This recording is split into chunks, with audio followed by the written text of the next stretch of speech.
श्री ओझा ने कहा कि अब तक की जितनी भी सरकारें आई है उसमें 100 टाइम बेहतर सरकार भाजपा की आई सरकार सही दिशा में कार्य कर रही है, लेकिन कुछ खामियां इस सरकार में भी है जिसे हमने समय समय पर जनता के बीच और सरकार के समक्ष रखने का कार्य किया है। श्री ओझा ने कहा विपक्ष के सभी नेता सरकार को बदनाम करने की लगातार षड्यंत्र रच रहे हैं, लेकिन जनता हकीकत को जान रही है। सरकार के विकास का मॉडल किसी से छुपा नहीं है। जब किसी राष्ट्र का विकास होगा तो निश्चित ही विकास दर के साथ महंगाई दर में कुछ वृद्धि अवश्य होगी। इस बात का मैं समर्थन करता हूं, लेकिन जब विकास होगा तो कुछ तो कष्ट उठाना पड़ेगा। श्री ओझा ने कहा कि मैं अपील करना चाहता हूं पार्टी के नेता के रूप में नहीं, एक आम नागरिक और एक भाई के रूप में, मोदी जी और योगी जी के कार्यकाल में जो भी विकास होना है देश का होकर रहेगा। केवल जनता सहयोग करे। हम देश को अटल जी के फील गुड की तरफ बढ़ते हुए देखना चाहते हैं और भारत चौथे स्थान से पहले और दूसरा स्थान पर शीघ्र आएगी। यदि आप सभी चाहेंगे तो भाई भतीजाबाद से ऊपर उठकर विकास में योगदान दे। तदुपरांत श्री ओझा का काफिला बुंदेलखंड, चित्रकूट व अन्य जनपद के लिए रवाना हुआ। और ये सराहनीय कार्य है। पहली बात, आप राजनीतिक क्षेत्र में क्या जानकारी चाहते हैं?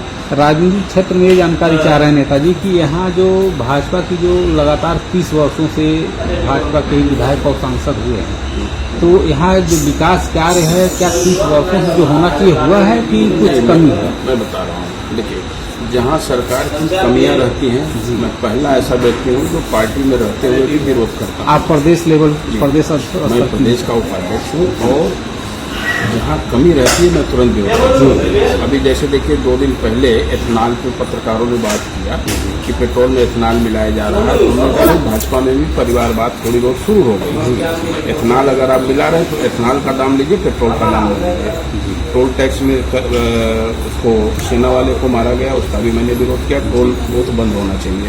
जब एक बार गाड़ी से टैक्स ले लिया गया, रोड टैक्स, ठीक है, तो फिर टोल की क्या आवश्यकता है? टोल टैक्स की अगर आपका घाटा जा रहा है तो 10-20 हज़ार रुपये बढ़ा के ले लीजिए उसी समय, जिससे लोगों का समय न खराब हो। और रोड टोल पे 50% मार्केट टोल पे हो रहा है जी। तो गलत कार्यों का मैं विरोध करता हूँ, चाहे पार्टी में रहूँ चाहे न रहूँ, उसका मेरे सेहत पे कोई नहीं फर्क पड़ता। जी, ये तो मालूम है कि आप निष्पक्ष हमेशा। रही विकास की बात, तो विकास तो 100 टाइम बेटर बिफोर अन्य सरकारों से, चाहे वो कांग्रेस हो, सपा हो, बसपा हो, जो भी हो, उनसे बेहतर विकास है। बहुत सुंदर, ये तो हम बेहतर विकास है। और मुख्यमंत्री यहाँ की जनता भी महसूस करती है। मुख्यमंत्री के रूप में जहाँ तक आपने पूछा, मैंने 3 लोगों को काफी वरीयता दिया, जैसे कल्याण सिंह, और हमारा तो छोली दामन का रिश्ता रहा, हमेशा साथ में, छोटे भाई बड़े भाई की तरह, ठीक है। और उतना अनिष्ट तो कोई मुख्यमंत्री यूपी में हुआ नहीं, ठीक। और कांग्रेस के रिज्यूम में भी रामनाथ यादव जी ईमानदार मुख्यमंत्री थे, नो डाउट। और विकास की जहाँ तक बात है, 10 महीने के शासनकाल में कल्याण सिंह जी ने 70,000 लोगों को निःशुल्क रोजगार दिया। इसमें नेताजी एक बात कही, जो प्राइमरी स्कूल जो है जैसे 40 हमारी बात पूरी होने में। हाँ। और रह गई योगी जी की बात, तो योगी जी भी बेहतर काम कर रहे हैं। कुछ बिंदु पे इनसे या तो गलती कराई जा रही है या मौन समर्थन है, अब कोई ईश्वर जाने। जैसे नेताजी एक बात मैं कहना चाह रहा हूँ, जैसे जो प्राइमरी स्कूल में छोटा गांव है जहाँ 15, 20 या 25 या 40 बच्चे हैं, उस छोटे छोटे प्राइमरी स्कूलों को बंद किया जा रहा है, तो इस पर आप क्या कहेंगे? ये गलत है? कहाँ जाएंगे, कैसे पढ़ेंगे? 5 किलोमीटर 6 किलोमीटर उसका गांव है। ये पूर्णतया गलत है। इस पे हमारे संज्ञान में लोगों ने दिया था, तो मैं इस पे लिखा पढ़ी भी किया हूँ कि उन स्कूलों को हाईटेक बनाया जाए, उसमें सारी व्यवस्थाएं दी जाए जो प्राइवेट कॉलेजों में दी जा रही है, व्यवस्था सरकार दे, ताकि प्राइवेट कॉलेजों से हटके बच्चे यहाँ भी पढ़े सरकारी संस्थानों में। हम लोग सरकारी संस्थान में पढ़े, क्या बिगड़ गए? नहीं, हम लोग भी पढ़े हैं। अधिकतर लोग पढ़े सरकारी संस्थान से पढ़ने। नहीं, नेताजी ये है कि जैसे कि वो स्कूल बंद होना सही है या गलत है, उनको चालू रखना। नहीं, बंद होना तो गलत है जी।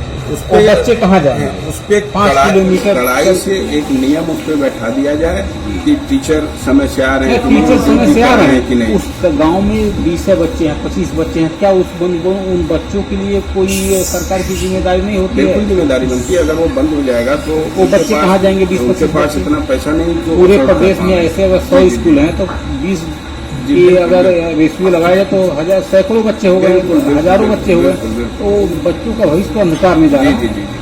उस पर ये प्रदेश सरकार को क्या करना चाहिए? मैंने उसी पे लिखा पढ़ी किया है कि विद्यालयों को हाईटेक बनाया जाए, ठीक है, जिससे शैक्षणिक योगदान बढ़िया से उसमें हो, पठन पाठन का कार्य बढ़िया हो और अच्छे से अच्छे टीचर लिए जाएं, उनकी सालाना स्किलिंग भी की जाए, जी जो बढ़िया अध्यापन का कार्य कर रहे हैं कि नहीं, नहीं, उनकी भी शिक्षक टेस्ट तो किया जाए। बहुत बढ़िया कर रहे हैं। नहीं, फिर भी सालाना एक उनका भी एग्जाम ये होता है सरने का होता, वो तो डे बाई डे जो है होता है उनका, रेगुलर जांच होती है, डीओ है, तमाम ऐसे उनके ऊपर इतनी कड़ाई है, लेकिन उसके बाद भी स्कूल बंद हो रहे हैं, तो इसके पीछे का सरकार की कोई विश्वास गलती रखें कि इस पे हमने जो लिखा पढ़ी किया वो पक्ष में आएगा और विद्यालय बंद नहीं होने पाएंगे, क्योंकि बच्चों का भविष्य चौपट हो जाएगा।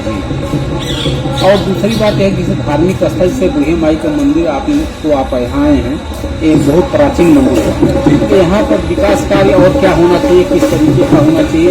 यहाँ पे एक अच्छा धर्मशाला का निर्माण होना चाहिए, पुजारी के रहने के लिए स्थान होना चाहिए जी, और धर्मशाला की बड़ी व्यवस्था मोहन होनी जी, चाहिए। आप आइए, इधर आइए। आप लोगों के रहने के लिए कोई स्थान है यहाँ पे? नहीं, हाईटेक पुजारी है,